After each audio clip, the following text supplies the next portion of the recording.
One of the very first things that we did, and one of the big pieces of advice that I give to other entrepreneurs, is really focusing on what are your key metrics, what is your business model, what are the unit economics, what are the things that are actually going to drive your success very early on. A lot of us actually have products and we build it and we throw it out in the market, and we kind of try and learn how the market adapts and adjusts and course correct. At my very first startup, I remember we built a great product that customers loved, but when we went to raise money about 2 years later, we found it very difficult, and the reason was that the unit economics of the business didn't make a lot of sense. So when we started Ezetap a year and a half ago, from day one, we focused on what was going to drive scale, what was our cost of acquisition, how do we measure, like first of all, who needs to accept the solution, and how can we verify that? And number three, how can we scale the addressable market so that the sum of the devices we put out there times the revenue and contribution that we got created a billion-dollar business. And while it seems pretty straightforward, as I said, that's something we didn't think about in my very first company, and that caused a lot of heartache when we were trying to raise money down the road. There's three key metrics to any consumer-focused business: churn, your cost of acquisition, and your contribution.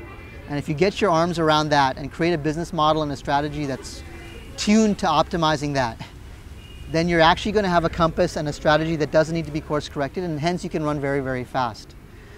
These payment solutions in developed markets like the US and Europe, you can actually give them away for free. You can actually get customers onto a website, sign them up, there's low fraud risk, you can actually do a quick web service call, and there you're up and running. The reality in India and other emerging markets is different. Face-to-face sales are important, and hence your cost of acquisition has to be very important from day one.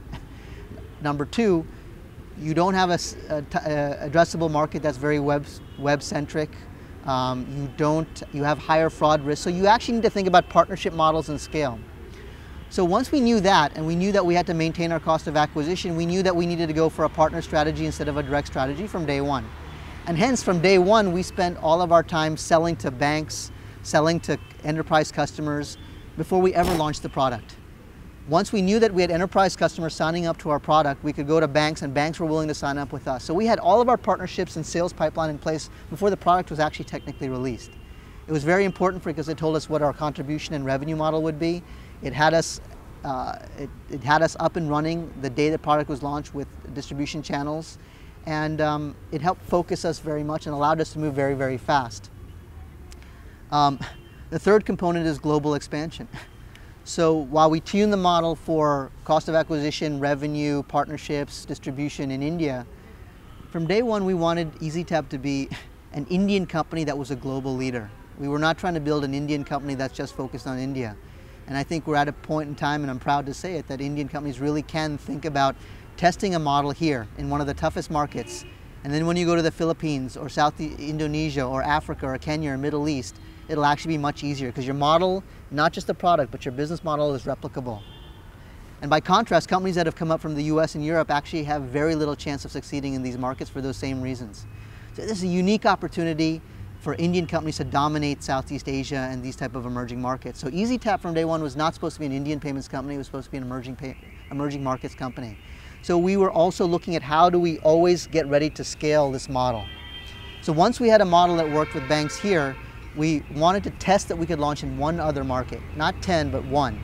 We picked Kenya. We were introduced to Equity Bank. We sat down and went through the same process that we did with HDFC Bank and Citibank and other banks here in India. We signed a deal, and we're live now in 2 countries. And by getting live in 2 countries, we've proved that we can actually expand to N number of countries after that. So when we go raise money, when we think about our business model, we can credibly pitch that the addressable market for Ezetap is multi-millions of devices across emerging markets with very high defensibility, and using the same partnership model and unit economics that were successful in India. So, in kind of summary, that's how we thought about cost of acquisition, global markets, why it was important to us in our business, because from day one we were focused on how do we get X number of devices out there times Y rupees in annual average revenue per month to build a billion-dollar business.